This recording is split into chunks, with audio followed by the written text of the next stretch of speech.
Donc, ce matin, d'abord, bon dimanche des rameaux. Pour ce matin, on poursuit la série sur Tite. On arrive en Tite 2, versets 3 à 5. C'est un passage qui est délicat. Je dirais même très délicat. Je vais essayer d'y aller avec autant de nuances, mais je vous demande aussi votre attention et évidemment, s'il y a des besoins, on pourra en rediscuter. Après, c'est un passage d'exhortation aux femmes. Et dans ce passage-là, d'exhortation aux femmes, il y a des éléments qui ne peuvent pas être compris si on ne place pas ça à l'intérieur du rôle de la femme, selon Dieu. Et le rôle de la femme, selon Dieu, on ne peut pas comprendre ça si on ne place pas ça dans le cadre du couple qui forme une seule chair, donc des rôles homme-femme. Donc ça va englober beaucoup de choses. C'est un passage qui est délicat.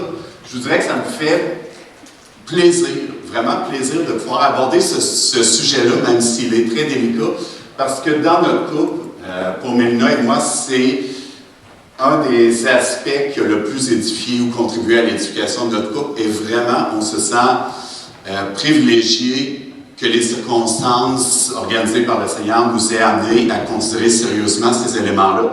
C'est vraiment un élément d'édification.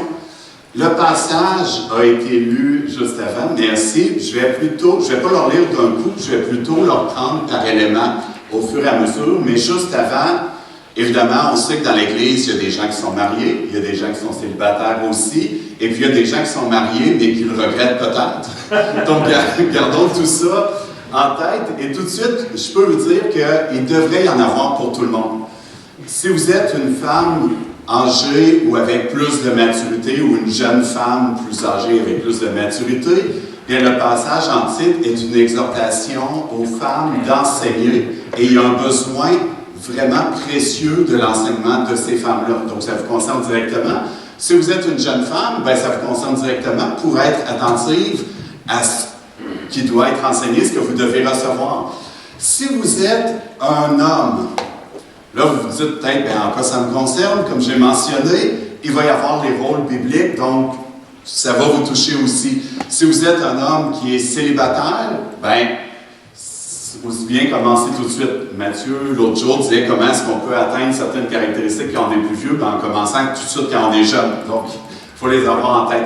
Si jamais vous êtes un homme ou une femme célibataire et qui ressent fortement une vocation à demeurer célibataire, ça peut être le cas, bien, c'est aussi pour vous, parce qu'on est tous appelés à donner des paroles qui vont édifier selon les besoins, et souvent les besoins des frères et sœurs peuvent être liés à la vie de couple. Si vous êtes en couple, pour l'homme-femme vous concerne, que ça aille bien, que ce soit dans une saison d'épreuve ou quelque part entre tout ça. On y va. Le rôle de l'épouse est d'être une aide. C'est une des caractéristiques de Dieu aussi, les œuvres. Et je trouvais tout à fait pertinent de recourir à l'aide de mon épouse ici, surtout devant un sujet délicat comme ça. Donc, je lui ai demandé de faire une petite capsule qu'on va regarder pour commencer. Bonjour à tous. Bon, mon mari m'a proposé de faire cette vidéo. Alors, je sais que le sujet des rôles hommes-femmes peut rebuter, car cela semble contre-intuitif. La première fois que j'en ai entendu parler, c'était lors de notre préparation au mariage. Mais je ne savais pas trop à quoi cela faisait référence. En fait, c'était abstrait. Je ne savais pas comment l'intégrer dans mon quotidien. Plus tard, mon époux m'a demandé de prier pour qu'il incarne mieux son rôle d'homme. Je l'ai fait, j'ai prié, mais je dois dire que c'était sans une grande conviction au départ. Par contre, aujourd'hui, je réalise que je le faisais par la foi et non en avançant par la vue. Et à force de le faire quotidiennement, je réalise après coup que le Seigneur me mettait moi aussi dans une disposition pour accueillir les rôles bibliques. Alors, je peux vous dire que le Seigneur a béni, nos interactions ont bien changé, et le cadeau, c'est que le fait que mon époux cherche à incarner son rôle d'homme m'a déchargée. Sa force de proposition m'a apaisée, m'a sécurisée et a aussi m'a allégée de charge mentale. Alors, je vous souhaite un bon culte. J'aime bien cette idée aussi de prier, même quand on n'est pas soi-même convaincu au départ, de le faire et d'avancer avec foi. Avant de débuter, si vous voulez, on va se courber pour prier, justement, et on va en avoir grandement besoin. Donc, prions. Éternel Dieu, toi qui es infiniment sage, donne-nous de saisir pleinement l'étendue de tes voies. Donne-moi de ne pas faire obstacle par mes mots à la richesse de ta parole. Donne-nous des oreilles pour entendre toutes les ramifications de tes prescriptions. On t'en prie par la puissance de ton Esprit Saint. Transforme nos cœurs rebelles, afin que nous puissions vivre ton Évangile et en être des témoins dans notre quotidien. Nous t'en prions par ta grâce, en Jésus-Christ. Amen. Je vais prendre le passage en y allant par petits morceaux. Donc, en titre 2, à partir du verset 3, dit que les femmes âgées doivent aussi avoir l'extérieur qui convient à la sainteté, être dignes de Dieu. Ici, je vais tout simplement référer à ce que Matthieu a déjà mentionné dans d'autres prédications, l'importance de regarder aux fruits. Donc, on est tous, là, hommes et femmes, appelés à porter des fruits. Donc, il doit y avoir cet extérieur-là aussi. Ce n'est pas juste une réalité intérieure, ça doit se manifester dans les fruits qu'on porte. N'être ni médisante. Et ici, un élément vraiment intéressant à relever, c'est que le terme grec de médisante, c'est le même terme qui a donné le mot diable. Ça dit à quel point la médisance est ennemie de Dieu. Et il faut être particulièrement attentif au risque d'être médisant, ou en québécois on pourrait peut-être dire critiqueux, blabla, des choses comme ça, ce qui va se passer. On doit être particulièrement attentif à ça, y compris quand la personne réalise que l'autre n'est pas tout à fait comme elle était le jour des fiançailles.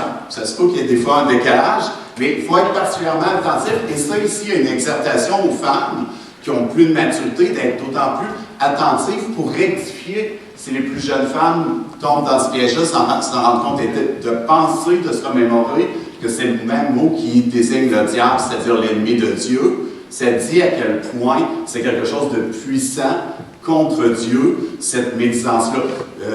Le passage est une exhortation aux femmes. Pour les hommes, on n'est pas à l'abri de ça. On doit aussi faire attention, en particulier dans le couple. On peut être des éponges les uns les autres, donc on doit être particulièrement attentif. Je poursuis la lecture, ni asservi aux excès de vin, donc c'est la même chose les hommes et les femmes, il y en a déjà été question dans d'autres prédications, qu'elles doivent donner des bonnes instructions, selon les traductions, on peut dire enseigner le bien. Et là, tout de suite, quel genre d'instruction elle doit enseigner? Est-ce que c'est à courir plus vite, à bien gérer tel ou tel truc? Bien, le reste du passage vient préciser exactement ce qui est pointé ici. Elles doivent donner de bonnes instructions afin, donc c'est tout ce qui suit qui doit être dans les bonnes instructions, afin d'apprendre aux jeunes femmes à aimer leur mari et leurs enfants. Déjà, on peut remarquer que aimer n'est pas simplement une émotion, ni simplement un sentiment, parce qu'on n'aurait pas besoin d'apprendre. Il y a un apprentissage à faire. Et il y a un engagement qu'il faut aussi impliquer les rôles qu'on regardera. Apprendre à aimer et à être sensé, chaste, qu'on pourrait traduire par pur. Donc, apprendre à aimer, c'est pas juste un sentiment, une émotion. Faire attention à la médisance, comme je l'ai dit, même si il y a des épreuves, des moments qui sont plus difficiles. Et tout de suite, si j'attire à votre attention le fil conducteur, un élément à garder en tête qui peut aider à faire des liens pendant tout le long de la prédication, gardez en tête qu'une partie vraiment essentielle de la vie chrétienne, c'est aussi le processus de sanctification. Et tout ça se fait dans le quotidien, au jour le jour, dans les petits moments. Des fois, dans notre cœur un peu tordu, on peut être porté à regarder davantage aux grands projets, aux grandes œuvres. Mais négligeons pas que l'élément qui est mis de l'avant dans la parole de Dieu, c'est la sanctification, un processus, et ce processus-là se déroule dans les détails du quotidien. Gardons ça toujours en tête. Je reprends le passage en titre, donc, donner des bonnes instructions afin d'apprendre aux jeunes femmes à aimer leur mari et leurs enfants, à être sensées chastes.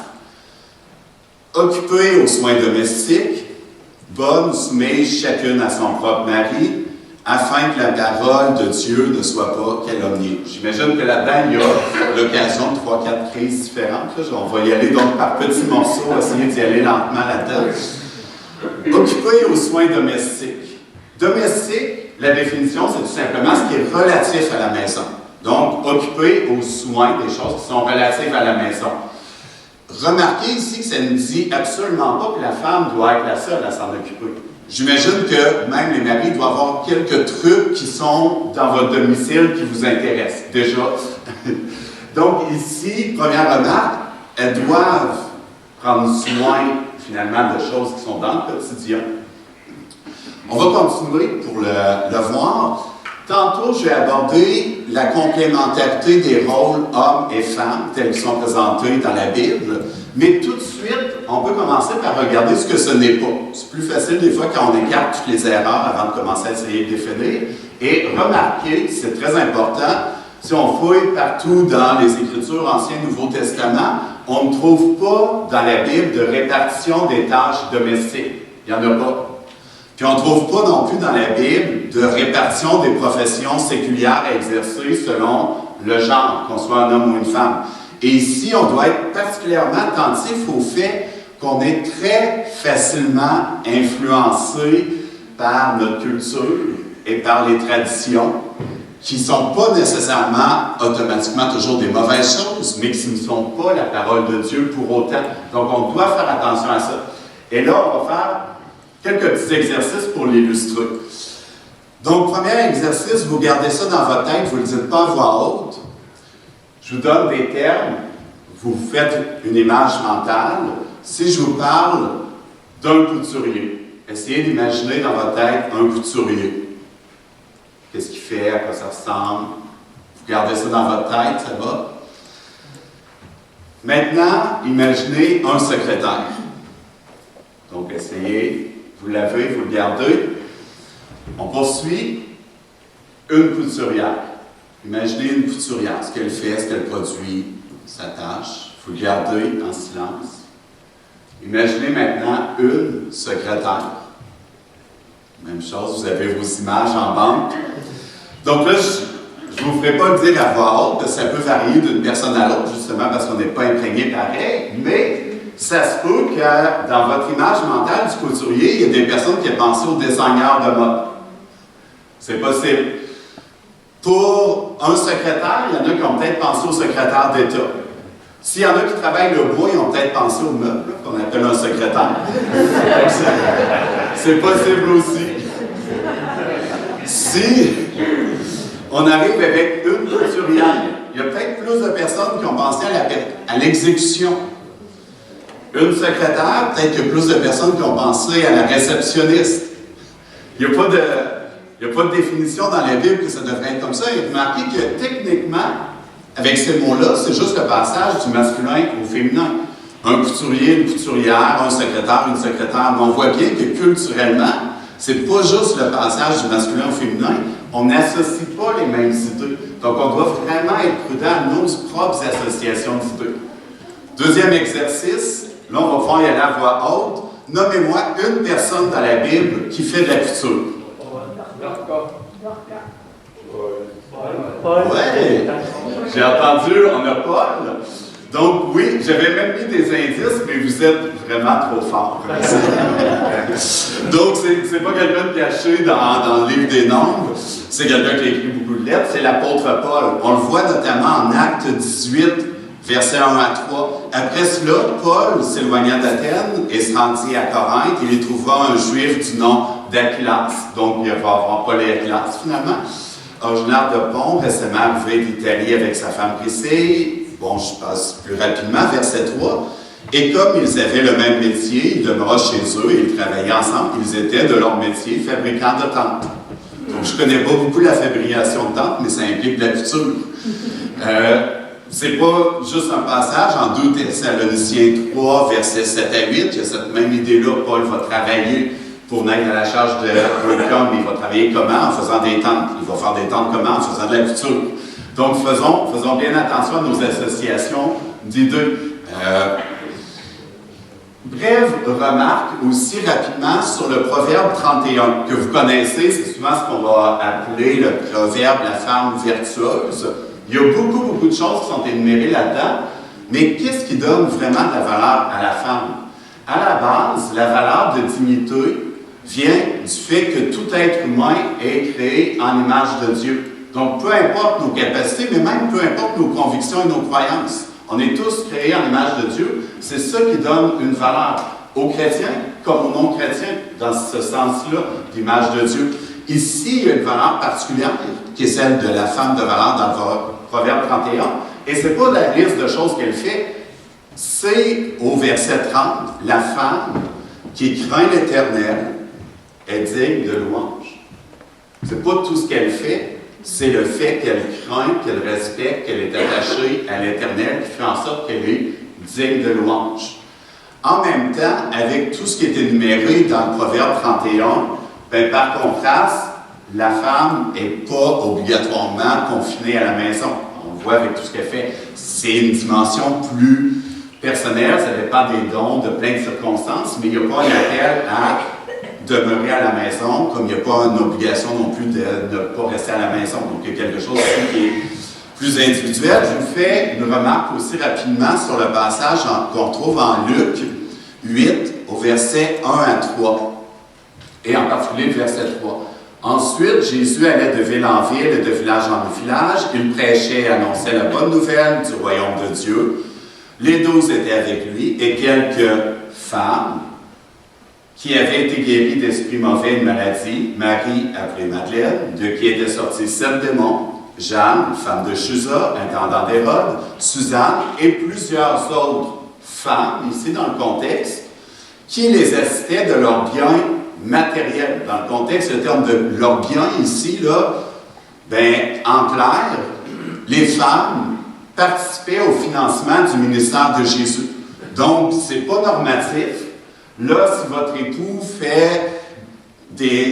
rend des services à l'Église, ça ne veut pas dire que vous devez financer le temps qu'il vient ici. Ce n'est pas normatif, mais là aussi, ben, on peut concevoir que ce n'est certainement pas désapprouvé que la femme puisse contribuer financièrement, puisqu'elle pouvait contribuer au ministère de Jésus.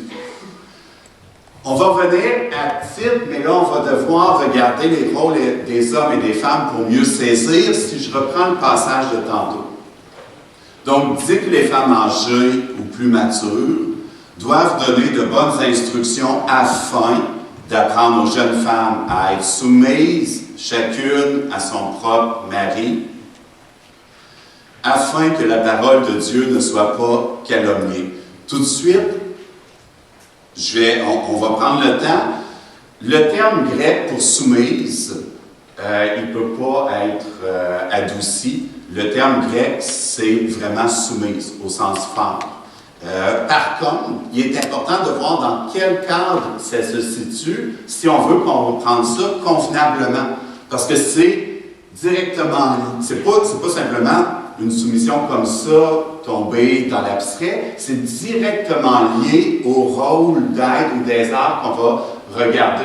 Juste avant, et très rapidement, notez tout de suite que ici, déjà, le passage, c'est soumise chacune à son propre mari et non pas soumise aux hommes.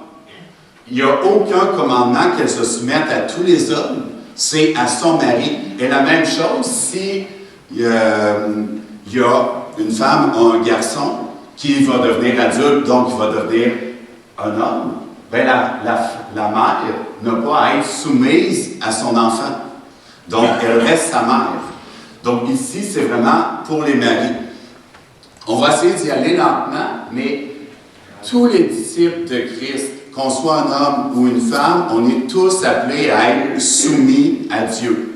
Ce qu'il y a de plus particulier ici, c'est un commandement qui est propre aux épouses. Donc, ce commandement-là, ou cette instruction-là, ou cette prescription-là, prescription, il y a toujours un double sens. Hein? Prescription, c'est ce qu'on doit faire, mais si on pense aux prescriptions chez le médecin, c'est aussi parce qu'il y a quelque chose qui va être bénéfique. Autant pour chacun des rôles, l'instruction doit être comprise dans le cadre du rôle de l'épouse, qui est défini comme un rôle d'aiseur. Aiseur, c'est le terme pour désigner une aide. Et là, comme tantôt, faisons attention à nos réflexes culturels. Souvent, on peut avoir l'impression de voir l'aide comme quelque chose qui serait peut-être de moindre valeur ou quelque chose de moins important, mais ce n'est pas ce qu'on trouve dans la parole. Dieu, à plusieurs reprises, dans les psaumes, entre autres, à plusieurs reprises, il se présente avec la caractéristique d'être une aide pour l'être humain qui n'est pas capable de se sauver lui-même.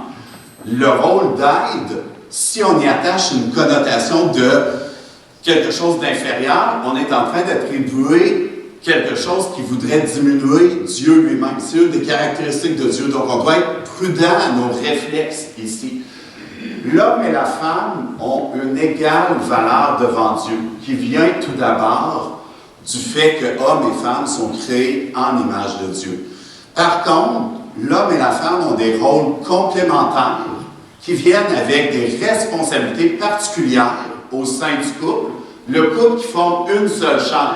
Donc, c'est comme si chaque être humain est créé en image de Dieu, mais le couple qui devient une seule chair, à l'intérieur de cette seule chair-là, il y a des éléments de l'image de Dieu qui sont davantage accompagnés de critères de responsabilité et donc d'imputation pour l'homme et d'autres pour la femme. C'est le cadre général. Je vais commencer par le rôle de l'homme. C'est plus facile si on suit cet ordre-là. Et ensuite, je vais revenir avec le rôle de la femme. Donc, dans le rôle de l'homme, un premier élément vraiment important, c'est qu'il y a une imputabilité vraiment particulière à l'homme. Il a une responsabilité particulière avec une imputabilité particulière aussi pour le couple qui n'a pas son exact équivalent pour la femme. Les deux sont responsables de leur acte, mais l'homme a une responsabilité pour le couple aussi.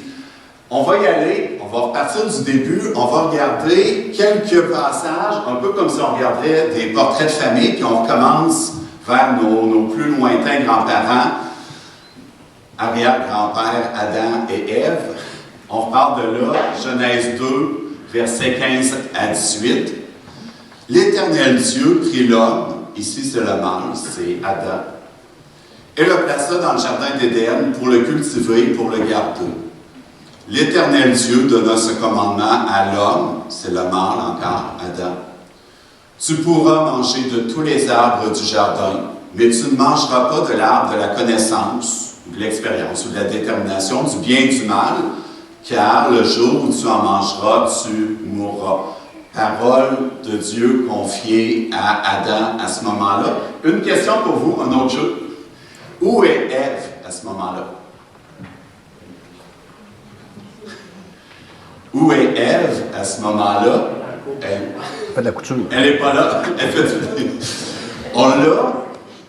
Quand le commandement est donné, on a la réponse au verset immédiatement après. La réponse est, elle n'a pas encore été créée. Elle n'est pas responsable de tenir cette parole-là ou d'assurer sa protection. Elle n'est même pas là pour la recevoir en première main. On va au verset suivant, verset 18. L'Éternel Dieu dit, « Il n'est pas bon que l'homme soit seul, je lui ferai une aide qui sera son vis-à-vis. » C'est le verset tout de suite après. On voit que la femme n'est pas créée encore. Les conséquences qui en découlent, vous connaissez le reste. Donc, ils vont désobéir, l'homme et la femme vont désobéir, et là, il y a, c'est ce qu'on appelle la chute, à partir du moment à partir duquel la nature humaine va être corrompue. Et il y a un ensemble de conséquences. Pour le serpent, d'abord. Pour le serpent, il y a un marqueur d'inculpation de type « tu es en cause ». Voici les conséquences, qui est souligné avec le « puisque » en Genèse 3, verset 14. L'Éternel Dieu dit au serpent « Puisque tu as fait cela, série de conséquences qui en découlent. » Pour la femme, remarquez, la femme, les conséquences négatives qui en découlent arrivent dans la série qui suit le « puisque » en pointant le serpent. Et ici, pour la femme, il n'y a pas de marqueur d'inculpation. Il n'y a pas du tout la femme de pointer comme étant tenu coupable ici. Il y a des conséquences qui sont négatives et au passage, je fais une remarque sur le Genèse 3,16, parmi les conséquences négatives qui sont énumérées. Dieu dit à la femme, entre autres, tes désirs se porteront vers ton mari. Tes désirs, c'est le même terme hébreu qu'on trouve quand Caïn va avoir ses désirs, donc c'est lié au péché ou à l'envie de gérer l'autre, l'horaire de l'autre, de pouvoir contrôler d'une quelconque façon, mais il dominera sur toi. Remarque importante, c'est pas ici que les rôles bibliques arrivent. Ici, ce qui arrive, c'est une corruption des rôles bibliques.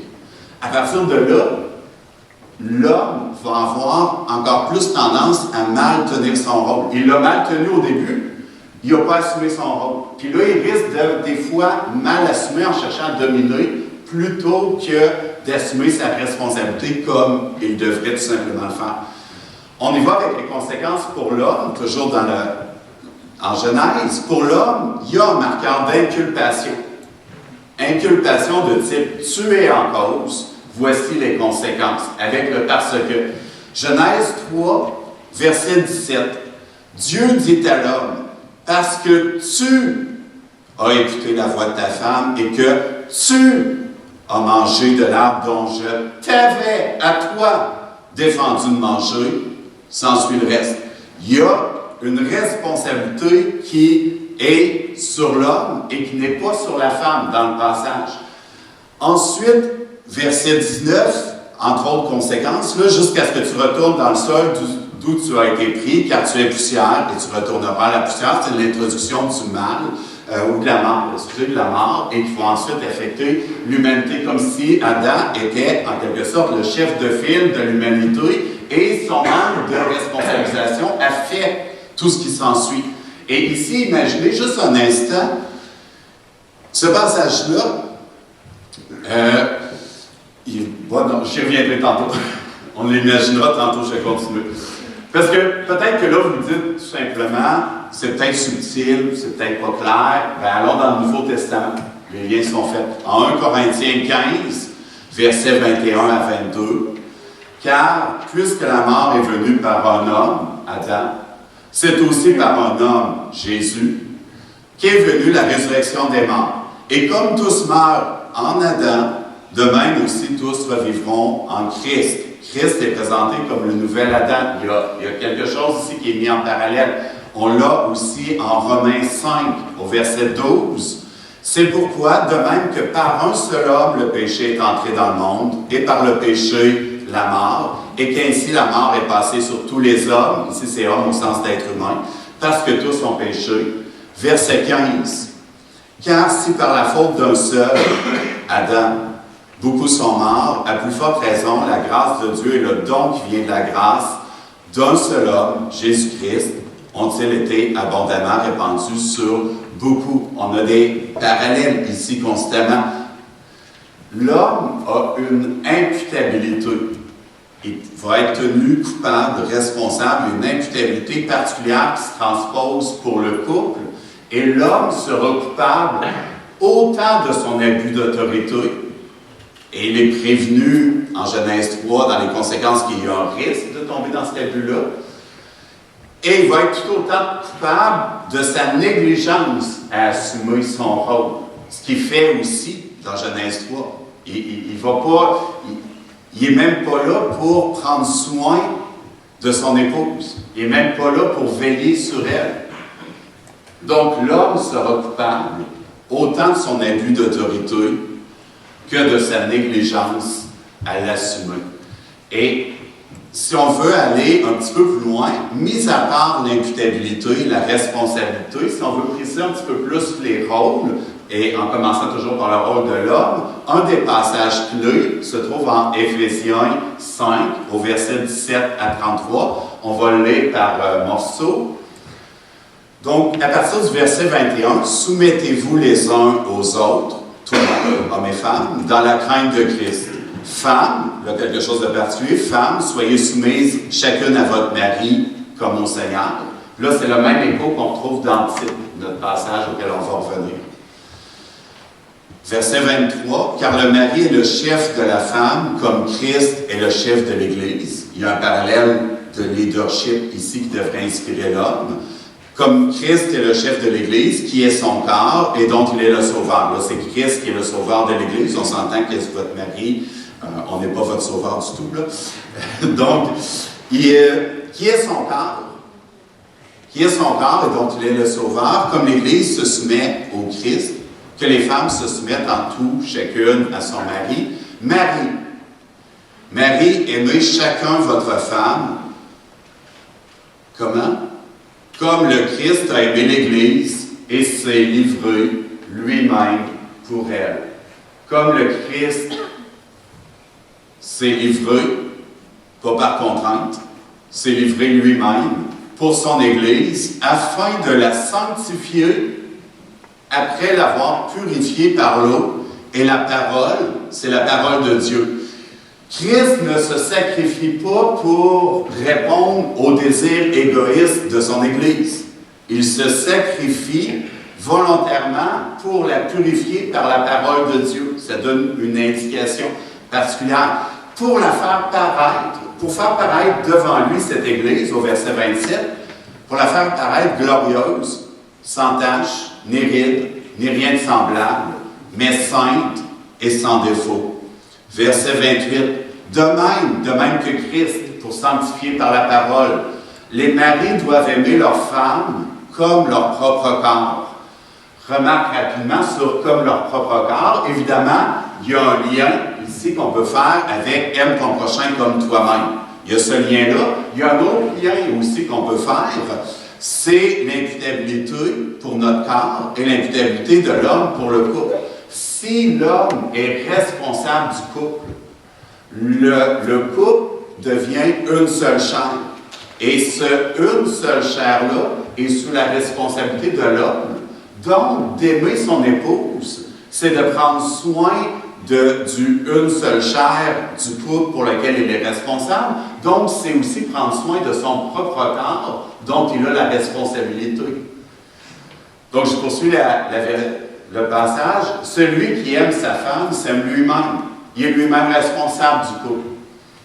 Jamais personne, en effet, n'a haï sa propre chair, mais il la nourrit et en prend soin, comme le Christ le fait pour l'Église, parce que nous sommes membres de son corps. C'est pourquoi, verset 31, c'est pourquoi l'homme quittera son père et sa mère pour s'attacher à sa femme, et les deux deviendront une seule chair. Je n'ai pas le temps de développer longuement, mais rapidement mentionner que dans le contexte de l'époque, il y a quelque chose de vraiment fort qui est affirmé ici. Parce que dans le contexte de l'époque, la filiation, ou pour certains aussi, là où ils tiraient leur valeur, venait de la transmission de la lignée de l'homme, pas de la femme. Et là, ici, ce qui est précisé, c'est pas précisé les femmes abandonnez votre père et votre mère, c'est précisé particulièrement pour l'homme. Tu quitteras ton père et ta mère, c'est pas simplement vis pas toute ta vie à la maison, c'est surtout tes attaches.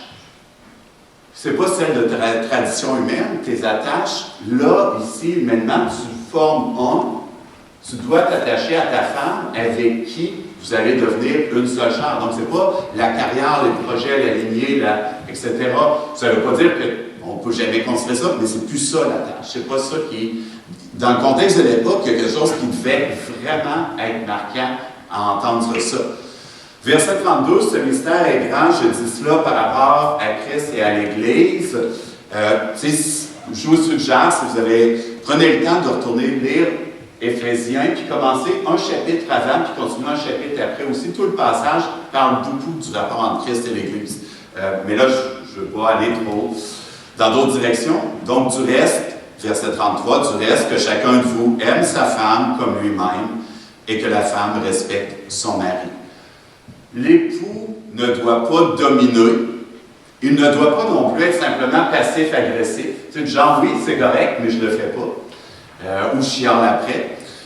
Il ne doit pas non plus être indifférent, ce qui était peut-être le cas au début quand le serpent arrive en Genèse.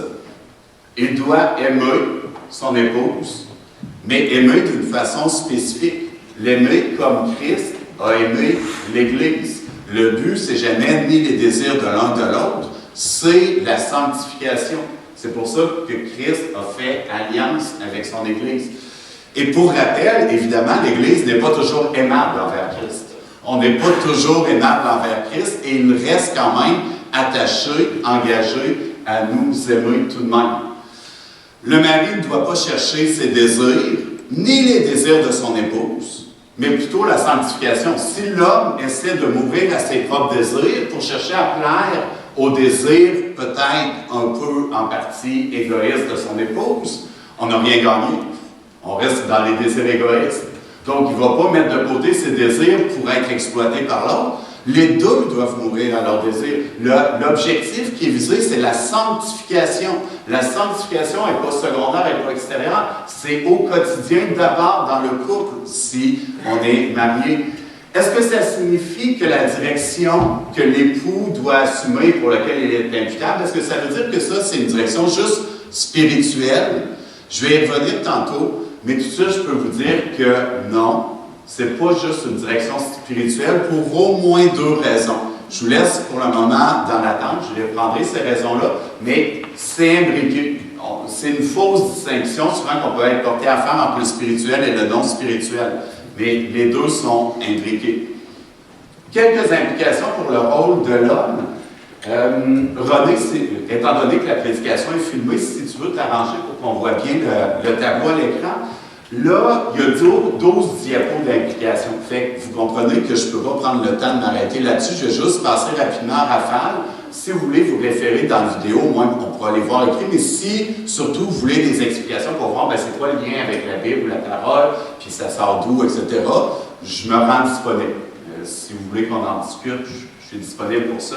Mais dans les implications pour l'homme, pour son imputabilité, ça veut dire qu'il doit se soumettre à la volonté de Christ et donc aussi se soumettre entièrement à la parole de Dieu. Christ dit que toute la parole est vérité, donc c'est toute la parole. Si on suit Christ, on suit aussi tout le reste, puisque c'est ce vers quoi il nous pointe.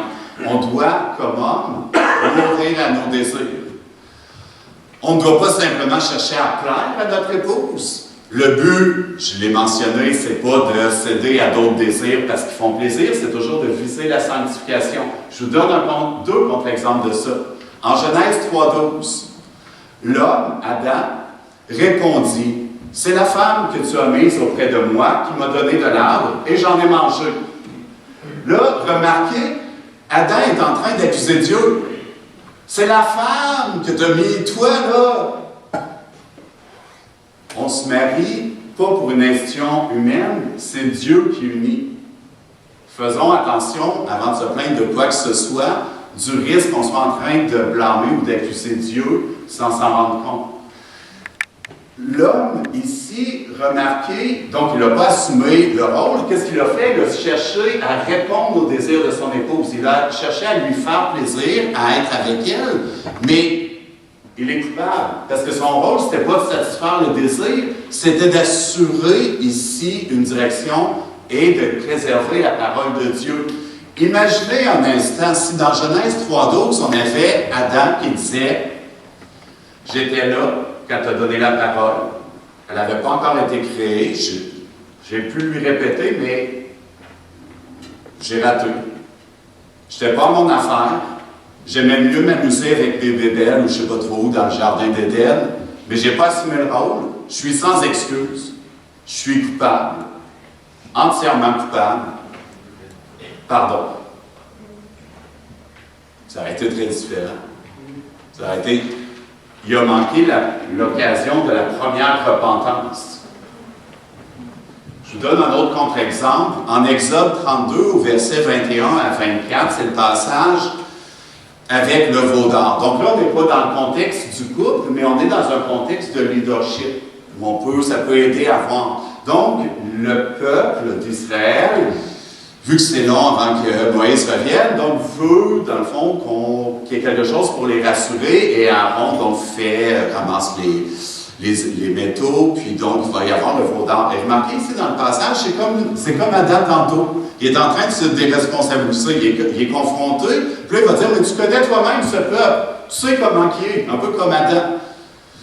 Ils m'ont dit, faisons-nous des dieux qui marchent avec nous, etc. Je leur ai dit, verset 24, que ceux qui ont de l'or s'en défassent. Ils me l'ont donné, je l'ai jeté dans le feu, Et il en est sorti ce veau. Hein, je ne sais pas d'où c'est ça. Quand même, c'est ici, Aaron, sa faute ici, dans ce cas-ci, c'est d'avoir voulu satisfaire les désirs du peuple et non pas chercher à préserver la direction, la sanctification, etc. Et remarquez que ça aurait dû être un nom clair, ferme, mais j'oserais vous inviter à réfléchir au fait que ça aurait probablement dû être un peu plus qu'un nom. Parce que quand on relit le passage, on se rend compte que ce peuple-là ne se tournait pas tout simplement vers des dieux d'un autre peuple, mais qu'il y avait vraiment de l'ambiguïté dans leur tête. Ils sont accusés de se tourner donc d'autres dieux, il y a une faute, mais il y a quelque chose d'ambigu, on sent qu'il y a de l'angoisse, ou en tout cas, qu'ils sont perdus. La réponse d'Aaron, ça aurait dû être un non, mais probablement aussi quelque chose qui vient les recadrer, qui vient les rassurer, qui vient les sécuriser. Son leadership n'aurait pas juste dû être un non, mais une position ferme qui cherche à prendre soin au lieu de céder au désir de l'autre. Je poursuis dans les implications, sécuriser émotivement, entre autres, son épouse. On peut faire le lien avec ce que je viens de dire. Ne pas laisser le champ libre à des inclinations de la chute, être proactif. Si c'est dans les conséquences énumérées en Genèse qu'il va y avoir certaines tendances, autant pour l'homme que pour la femme, bien, si on n'est pas présent pour veiller, on est responsable de laisser l'autre dans une position où il y a une fragilité particulière héritée de notre constitution avec la chute. On doit chercher à veiller, d'aller au-devant. Ramener à la parole révélée de Dieu. La parole révélée de Dieu dans la Bible. Rectifier les fausses croyances avec la parole de vérité dans la Bible. Alimenter, nourrir avec la parole de Dieu. Toute la parole de Dieu. Pas juste les bouts qui font notre affaire à tel moment. Toute la parole de Dieu en harmonie. Mettre les idées, les projets, les concepts, les affections, les sentiments, les directions, etc., à la lumière de ce qu'en dit l'Écriture. Puis des fois, on peut se dire, je ne vois pas le lien, mais on peut chercher dans un index, puis essayer de voir, bien, qu'est-ce qui peut se relier à ça? Qu'est-ce qui peut se relier à ça? Qu'en dit l'Écriture? Nous, on a nos idées par rapport à plein de concepts, mais est-ce qu'on est sûr que ce n'est pas teinté par notre culture, par autre chose? Ramener, rectifier, mettre ça à la lumière de ce que dit l'Écriture. Si on ne cherche pas ou qu'on n'aspire pas à ce qu'un jour, il y ait autant de paroles de Dieu dans nos veines que de globules rouges, on ne s'en sortira pas. Je sais que c'est l'impression que c'est pas facile, mais heureusement, on n'est pas seul, mais on doit viser à lire la parole de Dieu. Ça passe par là. Ensuite, garder le bon combat. Quel combat? Celui de nos désirs, le bon combat de la foi, qui est lié au bon combat de la sanctification. Et non seulement garder ce combat-là, mais chercher la progression de la foi et de la sanctification. Ultimement, ici, le mari ou les maris doivent aimer leur femme comme leur propre corps. Remarquez que ça ne décharge pas la femme de sa propre responsabilité. Ultimement, si la femme ne veut pas se détourner de ses propres fautes, ou si elle s'entête à elle-même entraver, bloquer, nuire à la direction de son époux, elle en est personnellement responsable devant Dieu. Par contre, l'homme demeure responsable de persévérer à veiller sur le couple et d'une certaine façon, on peut dire que le mari a une responsabilité des moyens entrepris pour essayer de veiller sur le couple, mais il n'a pas la responsabilité des résultats pour autant qui ne dépendent pas nécessairement de lui. Donc, il y a une responsabilité individuelle, mais il y a ici quelque chose aussi dans le couple. Ramener à l'œuvre de Christ à la croix, la repentance, l'assurance du pardon, ça devrait être constant dans votre horizon. Parce que si vous pensez au passage en Éphésiens, Christ veut amener son épouse pour être pur devant lui. Comment est-ce qu'on peut être digne de se présenter devant Dieu? Clairement pas par nous-mêmes. Comment on peut être digne de se présenter devant Dieu? Par l'œuvre accomplie de Jésus-Christ à la croix. l'œuvre de Christ à la croix, ce n'est pas le début de notre vie chrétienne, c'est notre vie chrétienne. C'est constamment là qu'on doit être ramené. Aimer comme Jésus-Christ. Jésus est doux et humble de cœur. Jésus est doux et humble de cœur. On peut aussi repasser les caractéristiques de l'amour en 1 Corinthiens 13 au verset 4 à 7. L'amour est patient. On continue comme ça. L'amour de Christ n'est pas un simple sentiment ni une émotion. C'est un engagement, c'est une alliance. Christ n'aime pas l'Église parce qu'elle est aimable. Christ s'engage, aime l'Église parce qu'il est dans un engagement. Dieu s'engage à cause de son nom. C'est à cause de son nom qu'il est fidèle. Discerner les besoins de l'épouse, être une force de proposition, aller au-devant. Diriger, en même temps, ne veut pas dire tout faire. Un bon leader ne cherche pas à tout faire. Donc, diriger, en même temps, implique de discerner non seulement les besoins de l'épouse, mais aussi les compétences de l'épouse, les dons particuliers de l'épouse, etc., entre autres pour qu'elle puisse être une bonne exemple. Donc, il y a cette nécessité-là, parce que des fois, on ne voit pas très bien nous-mêmes tous nos propres dons. Ça aide que quelqu'un aussi cherche à les discerner. Puis des fois, l'épouse peut voir ses dons, mais si le mari ne les prend pas en considération, c'est problématique. Il doit y avoir cet effort-là chez le mari de discerner les compétences particulières, les dons, etc. Honorer son épouse, faire preuve de délicatesse, prier constamment. Et là, ici, le sujet demanderait beaucoup plus de nuances que le temps que j'ai pour faire ça, mais parmi les prières, il va y avoir plusieurs types de prières. Et parmi les prières, il peut y avoir des circonstances où les deux dans le couple vont prier pour une décision dans la vie très, très concrète qui ne se retrouve pas nécessairement balisée par des indications de la Bible. C'est-à-dire qu'un premier réflexe, c'est de voir qu'est-ce que la parole de Dieu en dit. Si ça déshonore Dieu, on a la réponse. Mais on peut être des fois devant un choix où on a deux options, on est déchiré, mais les deux options viendraient quand même honorer Dieu. Donc là, on va pouvoir prier là-dessus au travers du couple. Et si jamais, dans vos prières, vous sentez très fortement une direction ou une position, faites vraiment attention au deuxième commandement. Vous pouvez évidemment dire que vous avez prié et vous sentez que vous avez cette option-là sur le cœur. Vous pouvez, s'il y a des indications, des références à la Bible, on peut les regarder ensemble. S'il n'y en a pas, parce que ça reste dans un cadre où vous pouvez essayer d'expliquer, vous pouvez aussi prier en espérant que ça soit déposé sur le cœur de l'autre. Mais dans un contexte comme ça, faites attention pour ne pas dire « Le Seigneur m'a dit que ça va être le A qu'on prend ». Parce qu'à ce moment-là, imaginez comment l'autre peut se sentir là-dedans. Les deux, on cherche à prier, puis s'il y en a un qui dit « Le Seigneur m'a dit que… » il y a ça, mais aussi protégez-vous vous-même.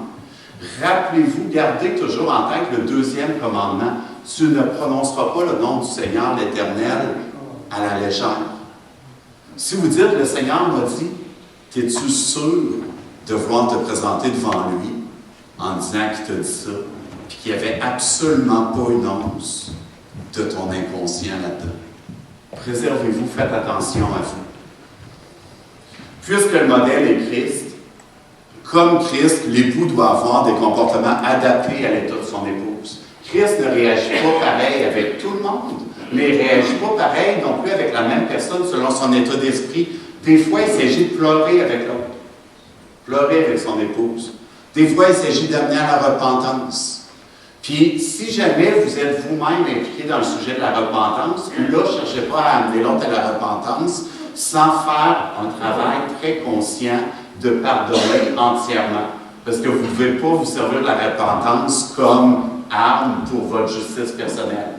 Assurez-vous de pardonner et de remettre ça à Dieu. Ensuite, pour la sanctification, amenez à la repentance avec beaucoup de grâce et d'amour. Rectifiez les incompréhensions quand il le faut, de la manière appropriée au contexte, des fois au moment approprié, purifiés par la parole de Dieu, pas par nos bons conseils, par la parole de Dieu, encouragés, priés, réconfortés, etc. Et juste pour garder en tête à quel point Jésus a des comportements adaptés à l'état de la personne, la première fois que Jésus visite Marthe et Marie, en Luc 10, versets 38 à 42, Jésus relève que Marthe est trop affaireuse. Mais la deuxième fois où il y a une visite à Marthe et Marie, on voit ça en Jean 11, versets 17 à 44, Jésus, c'est à Marthe qu'il révèle pour la toute première fois qu'il est la résurrection et la vie. La première fois que Jésus dit qu'il est la résurrection et la vie, ce n'est pas à ses disciples, c'est à une femme et c'est à Marthe. La même Marthe qu'avant, il avait dit « t'es pas enseignable, t'es trop affaireux ». Là, il lui fait le cadeau d'une révélation qu'il n'a même pas encore cru bon de transmettre à ses disciples. Il a des réactions très adaptées en fonction de l'état de la personne. Avec Marie, à ce moment-là, il pleure, etc. Et la liste que je viens de parcourir rapidement n'est même pas exhaustive. On pourrait continuer. Si on a, et là, c'était par rapport à Éphésiens de tantôt essentiellement. Si on continue en 1 Pierre 3, verset 7. J'ai pris la traduction sommaire qui fait davantage ressortir certains aspects ici, qu'on voit des fois moins dans certaines traductions, mais à partir du verset 7. Vous de même, Marie, vivez chacun avec votre femme en faisant preuve de discernement. Et le terme ici de discernement est traduit de différentes façons selon les versions que vous avez, mais le terme grec renvoie à l'idée de connaître ou d'étudier. Donc, ce n'est pas un discernement comme on a dans d'autres cas, c'est vraiment étudier, connaître. Pour prendre une image, c'est étudier votre épouse comme vous pourriez étudier une encyclopédie. Pas juste sur un aspect, pas en pensant que vous allez en faire le tour un jour, mais vous devez étudier, chercher à connaître ses réactions, ses états d'âme, ses envies, ses projets, etc. Cherchez à étudier, à connaître votre épouse comme une encyclopédie. Vous n'en ferez pas le tour, mais vous pouvez y aller sans relâche.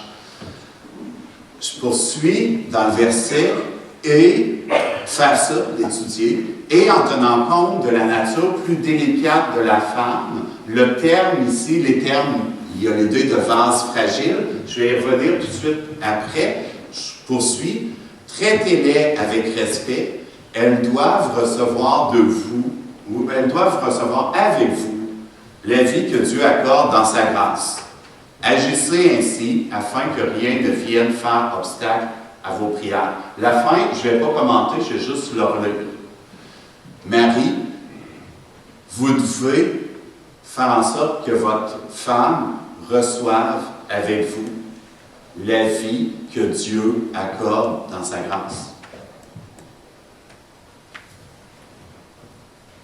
Je reprends l'idée de tenir compte de la nature plus délicate de la femme. On pourrait développer longuement pour en faire la démonstration, mais là, je dois essayer d'abréger pour garder le fil. Mais ici, je me rallie aux interprétations qui vont considérer que ce qui est mis de l'avant là-dedans, c'est pas une question de capacité physique ou intellectuelle ou de compétence ou de don, mais ce qui est mis à l'avant, en parlant de la nature plus délicate de la femme, c'est la nature plus délicate qui est propre au rôle qui lui est imparti. Si l'épouse doit être une aide, et à plus forte raison si elle doit se soumettre à son mari, son rôle donne une fragilité particulière. Son rôle la place comme le vase fragile dont il faut vraiment prendre soin avec l'idée de connaître, d'étudier, de chercher le bien de l'autre. Donc ici, il y a ce caractère précieux dont il faut être vraiment attentif, le rôle de la femme. Bon, le passage en titre, donc prescrit aux femmes plus âgées ou plus matures spirituellement, d'apprendre aux femmes plus jeunes à se soumettre à leur mari respectif. Si on considère la liste que je viens juste de survoler rapidement, de tout ce dont le mari va devoir répondre quand il va être face à face avec son Créateur, on est déjà mieux placé pour saisir la contrepartie, en quelque sorte. Au minimum, il s'agit de ne pas mettre des bâtons dans les roues ou de ne pas ajouter inutilement à la charge déjà très lourde avec une imputabilité qui est celle de l'époux, déjà au minimum. À plus forte raison, étant donné que le mari doit lui aussi, lui-même, chercher à faire mourir ses propres désirs. Donc, s'il cherche à faire mourir ses propres désirs, puis l'autre en profite pour essayer d'en tirer parti, évidemment, c'est quelque chose qui déshonore Dieu, ultimement. Si on veut formuler le rôle de l'épouse de manière positive, le rôle de l'épouse, c'est d'être une aide, c'est le terme exemple. Et comme j'ai mentionné tantôt, c'est une caractéristique de Dieu. Donc, si on se place dans le regard que Dieu a là-dessus, c'est en rien quelque chose de moindre valeur. Et même à quelque part, c'est extrêmement puissant, parce que si Dieu ne nous était pas venu en aide, en s'abaissant jusqu'à nous, on ne se serait jamais élevé jusqu'à lui. L'aide, le rôle d'aide de Dieu n'est pas une caractéristique secondaire. Elle est puissante, efficace, importante. Faisons attention à nos réflexes quand on regarde ces termes-là. L'épouse doit être une aide pour son époux. Elle doit essayer d'y contribuer positivement. Donc, le fait que l'époux soit imputable pour la direction du couple n'enlève pas la responsabilité particulière de l'épouse. Comme je l'ai dit tantôt, l'épouse a une responsabilité de ne pas s'appeler la direction de l'époux, de ne pas faire dévier le rôle de son époux à son propre profit ou de ne pas chercher à en abuser. Donc, d'abuser du fait que le mari cherche à être un leader serviteur. Elle a une responsabilité de l'accepter de manière positive et d'essayer d'y contribuer aussi. Et là, on peut faire un parallèle entre Christ et l'Église, qui est constamment présentée comme étant l'épouse. L'Église est présentée comme l'épouse du Christ et l'Église a une responsabilité déterminante de répondre par la foi. Si l'Église ne répond pas par la foi, elle n'est plus l'Église de Christ. Il y a quelque chose ici de fort aussi. Le terme d'aide, donc, je l'ai mentionné, mais ça vaut le coup de le répéter, puis on ne le répétera jamais trop. C'est pas quelque chose de réducteur. C'est une des caractéristiques de Dieu dans l'Ancien Testament, mais qu'on peut voir aussi dans le Nouveau Testament si on songe à la croix où il s'abaisse pour nous relever. Le couple a besoin que l'épouse aide son mari dans le rôle pour lequel il est imputable. Est-ce que ça signifie que l'épouse a peu à dire dans tout ça? Est-ce que ça veut dire que l'épouse devrait se taire ou se tasser? Non. Et c'est même tout le contraire. C'est nécessaire que l'épouse donne son avis, qu'elle partage ouvertement ses envies, ses aspirations, ses états d'âme, etc., pour aider son époux à diriger en cherchant non pas ses propres désirs, mais le bien du couple, la sanctification. Il y a une contribution qui est nécessaire. L'époux doit chercher à connaître son époux. L'époux a ses limites. Et c'est pas une aide si la femme cherche juste à s'effacer. Elle est appelée aussi à pouvoir se prononcer. Il y a un filtre à faire. Tout le monde est appelé à mourir à ses désirs égoïstes, mais c'est pas à se taire pour autant. Et d'ailleurs, puisque le mari ne doit pas chercher à combler ses propres désirs, ni simplement chercher à plaire à sa femme, au final, l'épouse, dans cette dynamique-là, a une contribution bien plus névralgique qui pourrait ressembler au premier regard. Parce que c'est un point important de référence ici. La visée, c'est la sanctification. C'est la sanctification du couple. Donc, l'épouse, là-dedans, est-ce qu'elle peut penser, désirer comme elle se sent, est vraiment un marqueur, c'est comme les lumières à vérifier constamment. En pratique, le plus difficile arrive. Et c'est pour ça qu'il y a l'exhortation en titre 2, versets 3 à 5. Parce qu'en pratique, ça nous donne la direction, les indications, mais ça demande beaucoup de discernement selon les situations. Le plus souvent, c'est au travers de choses quotidiennes où ce n'est pas toujours clair, les enjeux. Et d'où l'importance, si vous êtes une femme qui a par la grâce de Dieu, gagner davantage de maturité sur ces sujets-là. C'est précieux. La communauté a vraiment besoin que vous puissiez faire bénéficier les femmes plus jeunes de vos expériences, de ce que vous avez acquis comme discernement ici. C'est vraiment précieux. Et si vous dites, ben, je n'ai peut-être pas tout à fait toute la maturité, ben, cherchez auprès de celles qui en ont plus, puis pour celles qui en ont moins, donnez aussi. Soyez attentifs aussi. On est souvent dans des entre-deux, donc on n'attend pas d'avoir atteint la fin pour pouvoir redistribuer, redonner ou être attentif aux autres. Donc c'est vraiment important, cet enseignement-là, il est probablement plus déterminant que ce qu'on peut venir dire à l'avant ici, comme ça, dans une prédication. C'est au quotidien, l'attention, enseigner au travers des occasions concrètes, réelles, directes, qui touchent la vie. Il y a vraiment un appel extrêmement précieux pour les femmes là-dedans. Objection. C'est bien beau tout ça, mais mon mari n'est pas du tout comme Jésus. C'est clair. C'est clair parce que personne n'est à la hauteur de Christ. Personne n'est à la hauteur de Jésus. Et en aucun cas, ça nous décharge. Si on pense à tous les autres types de situations, qu'on soit en interaction avec des personnes qui ne sont pas à la hauteur de Christ, ça ne nous décharge pas d'essayer de vivre l'amour des uns pour les autres. Et même ici, si on regarde le passage en 1 Pierre 3, verset 1. Vous de même, femmes, soyez soumises chacune à votre mari, afin que même si quelques-uns n'obéissent pas à la parole, ils soient gagnés sans parole par la conduite de leurs femmes, en voyant votre conduite pure et respectueuse. Remarquez ici que ce qui suit le « afin », dans la structure, ici, ce n'est pas présenté comme une promesse.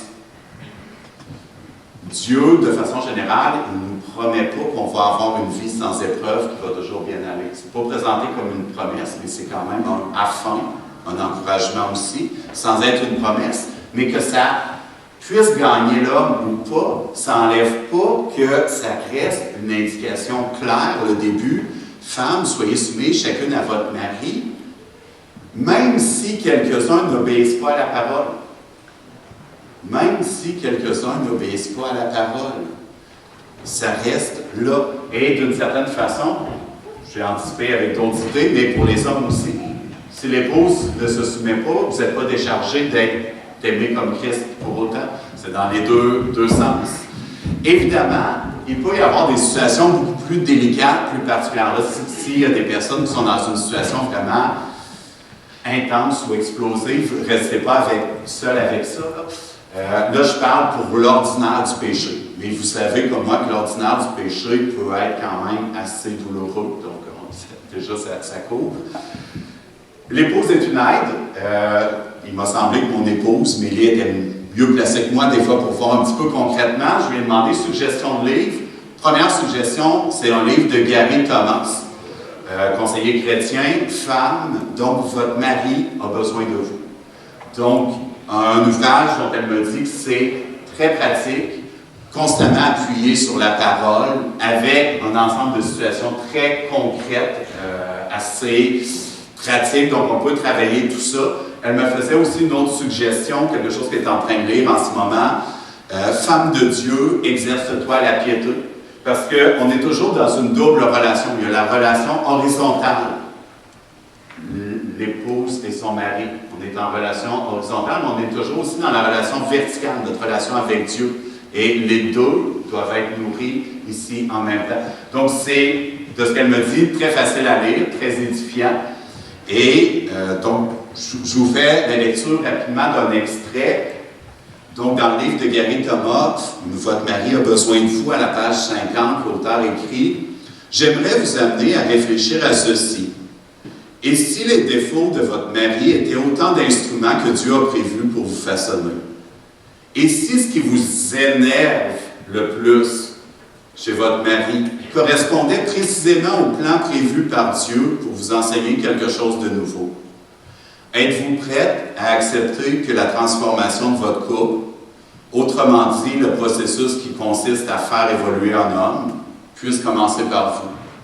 Et là-dedans, donc, il y a de développement, c'est pas juste laisser avec la question, il y a aussi différentes pistes, différentes prises aussi pour être édifié là-dedans. Mise en garde pour les femmes. Faites attention dans ce rôle-là. Donc, vous devez être une aide. Et c'est une aide qui doit être active, pas juste passive. Mais faites attention en même temps pour pas indirectement empiéter sur le rôle de l'époux. Il faut faire attention à la tentation de chercher à dire à votre époux comment il devrait diriger afin de diriger comme Christ. Parce qu'en faisant ça, ça revient à vouloir leader le leadership de votre époux. Bref, ça revient à inverser les rôles. Donc, des fois, ça peut être subtil ici, que pour aider, c'est de vouloir finalement dire, ben voilà comment tu devrais répondre à mes besoins. Donc, ça peut s'inverser. Il faut faire attention à ça. Il y a une question de tempérament qui entre en ligne de compte aussi. Donc, il faut aussi faire attention, parce que des fois, paralyser l'action, par exemple, en cherchant à rester dans l'indécision, peut aussi être une manière subtile de diriger ce que le mari dirige ou ce qu'il ne peut pas diriger. Donc, il s'agit de faire attention à ça. Pour les hommes, vous ne serez pas en reste, mise en garde aussi pour vous. Attention à ne pas exiger de votre épouse qu'elle se soumette à votre leadership. Parce qu'en faisant ça, ça revient à ne surtout pas diriger comme Christ. Si vous exigez qu'elle se soumette, clairement, votre leadership n'a rien à voir avec celui du roi serviteur qui devrait vous servir de modèle. Donc, ça ne serait pas assumer le rôle biblique, mais ça serait succomber à un effet de la chute qui est indiqué, dont on nous prévient en Genèse 3. Mise en garde pour les hommes et les femmes, pour les deux. Même lorsque l'autre ne tient pas son rôle biblique, ou lorsque l'autre le tient mal, ça ne vous décharge pas de votre obligation devant Dieu, que vous soyez un homme ou une femme, de tenir le rôle biblique que Dieu vous a imparti selon que vous êtes un homme ou une femme. Donc, on ne peut pas se servir de la position de l'autre, qui n'est peut-être pas parfaite, comme un prétexte, ou même si elle est très éloignée de ce que ça devrait être, ça ne nous décharge jamais de notre obligation devant Dieu de tenir notre rôle. De même que, de façon générale, on n'est pas déchargé si quelqu'un n'est pas chrétien, qui nous confronte, qui veut, on a les mêmes commandements, la même direction, en quelque sorte. Remarque importante pour les célibataires. Tout le monde va pouvoir avoir des éléments. Ce qui est présenté dans la parole de Dieu, c'est de rechercher un mariage entre disciples de Jésus-Christ. Là, ici, je parle pour les célibataires. Évidemment, si vous étiez en couple, vous êtes marié avant votre conversion, puis vous vous convertissez, puis pas l'autre, c'est différent. Là, je parle ici pour les célibataires qui sont chrétiens, disciples de Jésus-Christ. Ce qui est présenté comme directive, c'est de se marier en cherchant quelqu'un aussi qui est disciple de Christ. On l'a d'affirmer dans le Nouveau Testament, on l'a aussi d'affirmer dans l'Ancien Testament. Il y a quelque chose qui est en continuité ici. La différence peut-être entre les deux, c'est que dans l'Ancien Testament, des fois, il y a des raisons qui sont évoquées pour ne pas, par exemple, que tu finisses par te soumettre à leurs idoles ou des choses, soit qu'il y ait des idoles de ton cœur qui soient teintées de l'autre. Alors que dans le Nouveau Testament, c'est plus expéditif, mais en même temps, le fait que ce soit plus expéditif, ça implique que l'auteur considérait qu'il n'était pas obligé d'élaborer là-dessus, que ça devait être comme c'est clair. Et remarquez ici que ce n'est pas une question de savoir est-ce que l'autre est une bonne ou une mauvaise personne.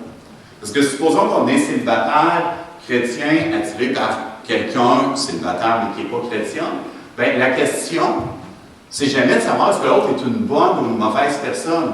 Rappelez-vous, en Luc 18, verset 19, Jésus répond, « Pourquoi m'appelles-tu bon?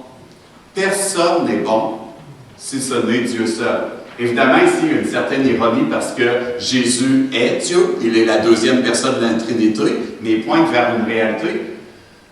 Personne n'est bon, si ce n'est Dieu seul. Donc la question n'est pas de savoir est-ce que l'autre c'est une bonne ou une mauvaise personne. Ça n'a rien à voir avec les critères bibliques. Personne n'est bon. La question est réglée. Est-ce que l'autre est une bonne personne? Non. Est-ce que moi, je suis une bonne personne? Non. De ce point de vue-là, c'est réglé. Ce qui est donné comme direction, c'est que ça doit être, dans le fond, en recherchant des couples entre disciples de Jésus-Christ. Et essentiellement, le fait que ce soit une direction donnée à la fois dans le Nouveau Testament et l'Ancien Testament, ça devrait être une raison suffisante. Sinon, on va constamment rejouer Genèse 3. Dieu a-tu vraiment dit, c'est-tu vraiment ça? Il me semble que moi, je ne suis pas sûr. Ben, on ne va pas rejouer constamment Genèse 3. En même temps, je sais que quand on peut comprendre, ça aide. J'aimais bien l'image qu'il y a eu pendant les baptêmes. Tu sais, on peut traverser la route, mais notre corps ne résistera pas à une voiture qui arrive. Donc, le comprendre, des fois, ça aide aussi à accepter. Donc, c'est la raison pour laquelle je vais regarder un peu d'implications, même si, sans les implications, la parole de Dieu devrait être suffisante. Mais juste parce que ça nous aide. Mais saisir déjà en partant à quel point c'est important, autant pour l'homme que pour la femme, de mourir à ses désirs dans le couple, aide à comprendre. Chercher à mourir à ses désirs dans le couple aide à comprendre.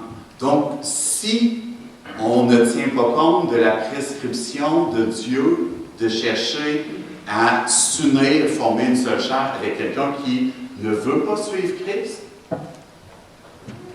là, il y a quelque chose de disparate dans la recherche de la mort à nos propres désirs. Et là, dans un cas comme ça, la personne risque d'avoir une vie entière de douloureux choix entre soit déclasser la parole de Dieu et ne pas vraiment chercher à répondre au rôle biblique que Dieu vous commande. Et ça veut dire pour l'ensemble de la vie de couple. Donc, si c'est pour l'ensemble de la vie de couple, c'est pour une majeure partie de votre vie où vous allez devoir ne pas vraiment chercher les directions de Dieu, ni vraiment chercher à mourir à vos propres désirs. Donc, on peut quand même essayer de songer aux fruits qui vont en découler. Ou à l'inverse, on pourrait dire, OK, je ne veux pas déclasser la parole de Dieu, j'y suis attaché. Donc, autre possibilité, tentez de tenir votre rôle en vous conformant à tout ce que ça appelle de mort à vos désirs. Mais dans cette situation-là, c'est-à-dire que l'homme qui forme avec vous une seule chair et qui ne suit pas à suivre Christ, ce qui est tout à fait normal. Si la personne n'est pas disciple de Christ, si elle ne se soumet pas à Christ, si elle n'en fait pas son Seigneur et son Sauveur, ben c'est tout à fait normal qu'elle ne cherche pas au quotidien à chercher à suivre la voie du Seigneur. On ne pourrait pas y en faire reproche. C'est conséquent avec son refus de suivre Christ. Donc, à ce moment-là, ça veut dire que vous serez en position de régulièrement voir piétiner votre rôle sacrificiel. Que vous soyez un homme ou que vous soyez une femme. Si vous cherchez à ce moment-là à suivre la parole de Dieu, c'est-à-dire que vous cherchez à suivre la mort de vos désirs. Et si l'autre n'est pas disciple, elle n'a pas à être attentive à ça.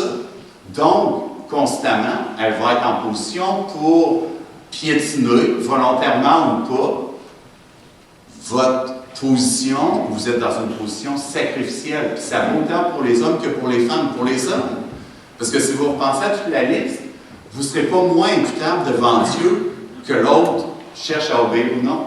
Et vous devez mourir à vos désirs. Et si vous êtes une femme, même chose. Surtout si vous devez vous soumettre à une direction de quelqu'un qui n'a pas du tout comme point cardinal Christ. Donc, ici, on peut saisir que ça place dans une position vraiment déchirante entre les deux, de ne pas en tenir compte. Suite pour les célibataires, cherchez d'abord le royaume de Dieu. Dans ce que j'ai dit, il reste énormément de variétés possibles dans la manière de vivre tout ça. En Genèse, quand le serpent arrive, le focus, c'est on ne peut pas toucher à ça. Mais en réalité, le focus aurait dû être on a accès à tout. Tout sauf si on ne s'en nourrit pas. Donc là, ici, au travers des rôles, n'oublions pas qu'il y a beaucoup de variétés. Donc, il s'agit de voir aussi, en fonction de vos dons, vos aspirations, les goûts, etc., voir qu'est-ce qui peut être combiné avec une autre personne en ne perdant pas de vue qu'il y a plusieurs saisons dans une vie. Ce que vous trouvez souhaitable aujourd'hui sera peut-être plus la même chose dans 10 ans. Gardez en tête l'importance du tempérament et de l'attachement à Dieu dans tout ça. Je vous donne une suggestion de livre et je dirais que dans notre couple, c'est à la lecture de ça qu'on a décidé de se fiancer, éventuellement de se marier. C'est aussi un livre de Gary Thomas. Vous allez dire oui à qui et surtout, pourquoi vous allez dire oui. Donc ça aussi, c'est vraiment très facile à lire, c'est très concret, très édifiant, constamment ancré dans la parole, en abordant différents sujets, des fois en faisant des liens avec la neurobiologie ou la biochimie selon les contextes, pour voir parfois pourquoi quand on est dans la passion, ben, il va dire, de ce point de vue-là, on est vulnérable et plutôt stupide. Donc, de voir pourquoi c'est important d'avoir ces délais-là. Vraiment, je vous conseille, à la fin de chacun des chapitres, il y a une série de questions que vous pouvez regarder. Puis, si jamais vous envisagez des fiançailles, c'est possible de faire ça aussi en couple. Je vous fais la lecture d'un extrait aussi. Donc, Gary Thomas va écrire « J'ai besoin de votre aide. Il doit exister une version de la Bible que je n'ai pas encore consultée qui comporte une mystérieuse clause d'exception. La clause d'exception à laquelle je fais allusion est liée au texte en Matthieu 6, verset 33. Recherchez d'abord le royaume et la justice de Dieu, et tout cela vous sera donné en plus. La mystérieuse version que je cherche, celle à laquelle beaucoup de personnes s'attachent et qu'elles apprennent par cœur, dit approximativement « Recherchez d'abord le royaume et la justice de Dieu, sauf lors du choix d'un futur conjoint. » Étrangement. Mais dans le verset 6.33, c'est Jésus qui parle. C'est Jésus qui dit « Cherchez d'abord le royaume et la justice de Dieu, et tout cela vous sera donné en plus. » C'est Jésus qui parle. Jusqu'à quel point on croit qu'il est agissant, Christ. Jusqu'à quel point on accepte de s'en remettre à lui. Jusqu'à quel point on pense qu'il est mieux placé que nous pour savoir ce qui est bien pour nous. Si la recherche du royaume et de la justice de Dieu est secondaire pour une chose aussi importante que le choix de la personne avec qui vous allez formuler une seule chair, bien, pour quel aspect important de votre vie allez-vous chercher à suivre Christ? La personne avec qui vous allez former une seule chair, c'est probablement la deuxième option la plus importante de votre vie. La première, donner votre vie à Christ. La deuxième, avec qui vous allez vivre cette vie-là, donnée à Christ, que vous allez vivre la sanctification. Si la recherche du royaume de Dieu et de sa justice, ce n'est pas le critère, il va rester quoi? Les miettes d'héritage. Si on prétend donner notre vie à Christ, est-ce qu'on en porte des fruits?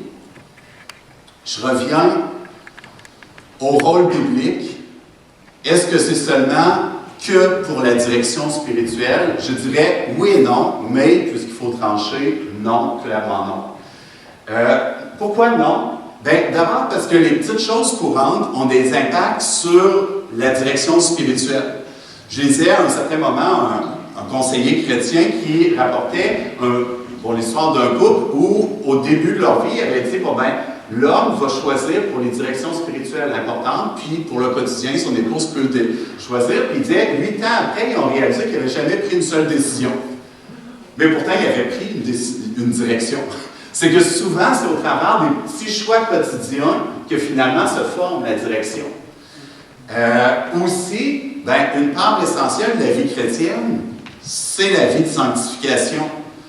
Et ça se déroule dans les petites choses du quotidien, essentiellement. Et même ce qui ne semble pas spirituel au premier regard a une dimension hautement spirituelle lorsque c'est pas ordonné. Je n'ai pas besoin d'élaborer, je pense que quelque part, vous le savez tous.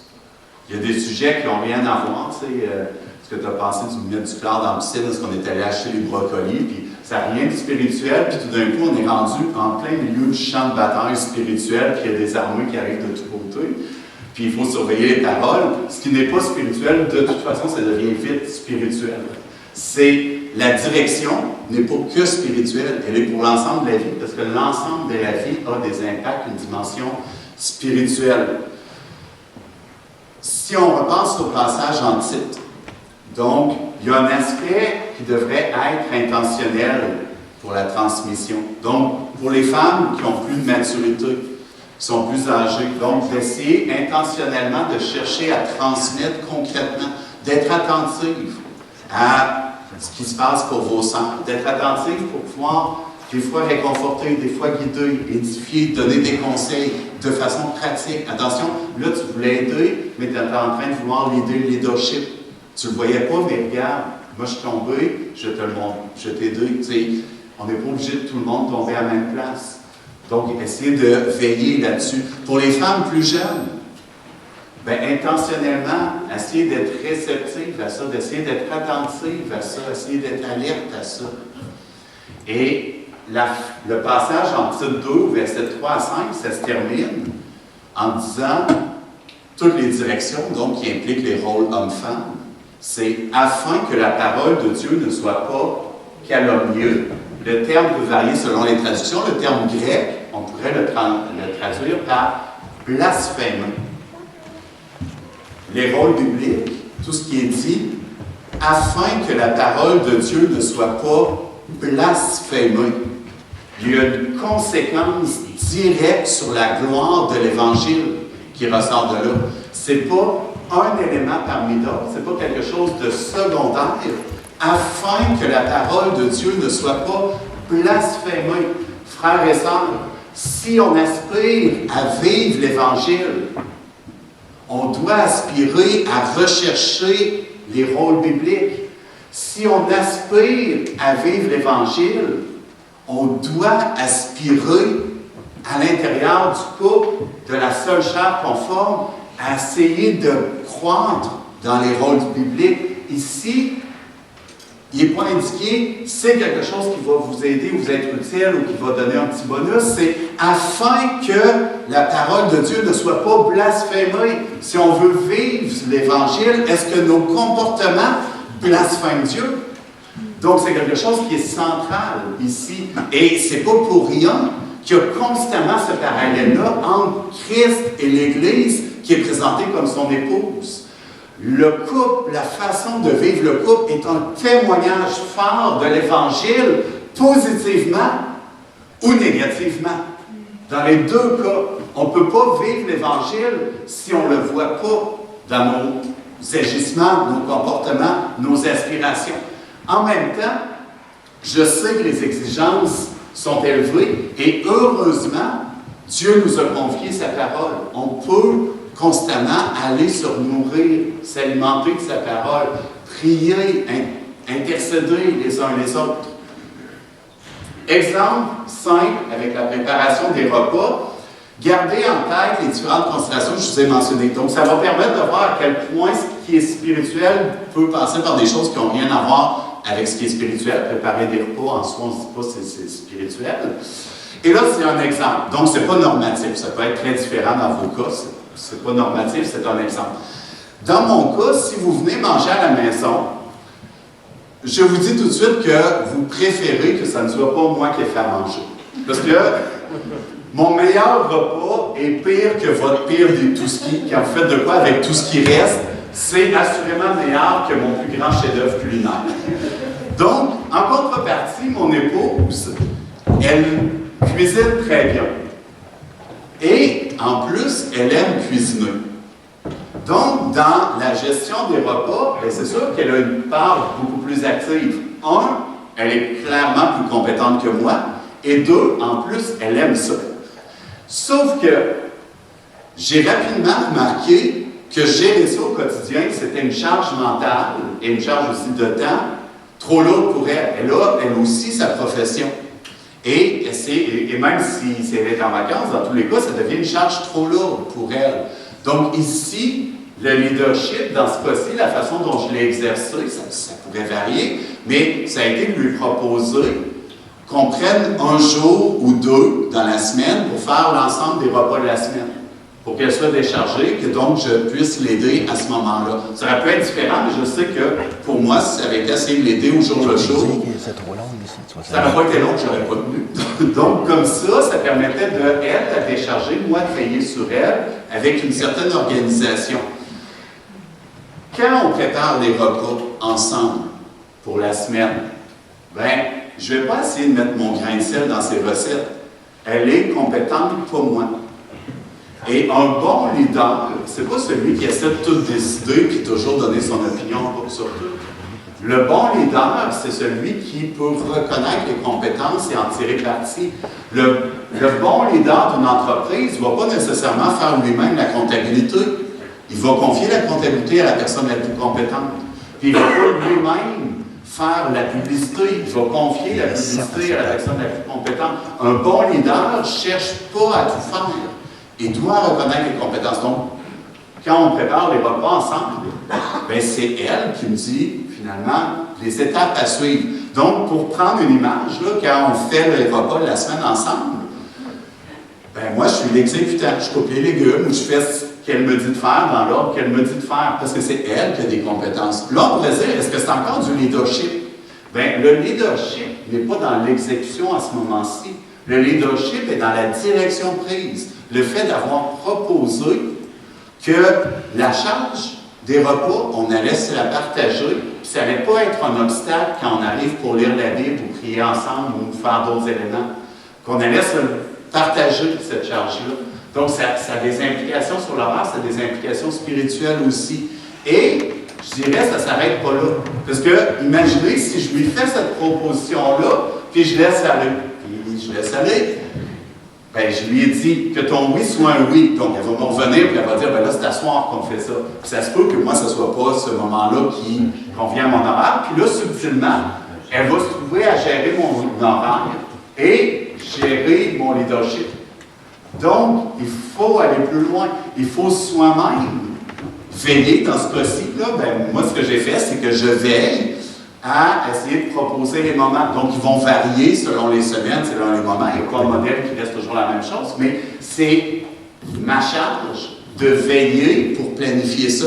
Elle s'attend à ce que je puisse l'aider. Puis si on change, on va en discuter. Elle n'a pas à essayer de me proposer, mais je dois... OK, je dois le chercher. Donc, je vais terminer avec ça rapidement. Ici, on voit que les choses ont une dimension spirituelle. Si on laisse aller, ça dégénère vite en guerre. Donc, suggestion pratique, je termine avec ça. Si vous voulez essayer de mettre en application les rôles bibliques. Premier exercice pratique, bien, pour les hommes, priez pour l'affermissement du rôle biblique de votre épouse. Pour les femmes, priez pour l'affermissement du rôle biblique de votre mari. Si vous êtes célibataire, priez pour que ce soit la recherche du royaume et de la justice de Dieu qui vous guide. Deuxième exercice pratique. Si ce n'est pas déjà le cas, tentez d'instaurer un culte de couple avec la lecture en couple à voix haute en alternance de la Bible. Double bénédiction. Si vous avez votre culte personnel, vous n'êtes pas obligé de l'enlever. Ça peut être en surplus. Mais lire à voix haute, ce n'est pas la même chose que lire dans notre tête. Déjà une bénédiction. Ensuite, deuxième bénédiction, ça va vous obliger à essayer de travailler de façon très, très, très concrète les rôles bibliques. Si vous ne savez pas par où partir, bien, je vais vous aider un petit peu. Je passerai par René, je pourrais vous faire parvenir un plan de lecture de la Bible en 2 ans, un plan PDF. C'est une suggestion. Si vous avez autre chose, si vous avez déjà votre stratégie, ou peu importe, c'est juste une suggestion si vous ne savez pas par où partir pratiquement. Mais pour les hommes, examinez l'opportunité d'avoir une lecture régulière, si ce n'est pas quotidienne, au moins régulière, la Bible en couple. Essayez de voir la répartition. Des fois, lire un chapitre, ce n'est pas nécessairement très long, un 10 minutes à la limite dans la journée. Ensuite, essayez de considérer et d'en discuter avec votre épouse pour voir toutes ces craintes, tout ce qui pourrait des fois être des difficultés, tout ce qui pourrait plus mal tourner. Essayez d'assumer le leadership, essayez de proposer des moments, essayez de les anticiper à l'avance en le fixant comme un rendez-vous. Un moment où ça doit être là, où ça peut être fait pour la semaine, ça peut être fait au jour le jour, ça dépend de vos situations, mais prenez ce leadership-là. Pour les épouses, essayez de travailler votre rôle d'aide, essayez d'aider à ce que ça fonctionne et aussi à ce que ça dure, que dans 6 mois, ça soit encore là. Donc, exercice pratique, si vous le voulez. Donc, on va terminer avec la commission et la bénédiction. Les deux sont en 1 Pierre 5, au verset 6.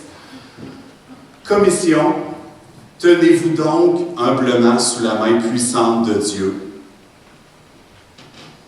Et la bénédiction qui accompagne ça, pour qu'il vous élève au moment fixé par lui. Bon dimanche, bonne journée.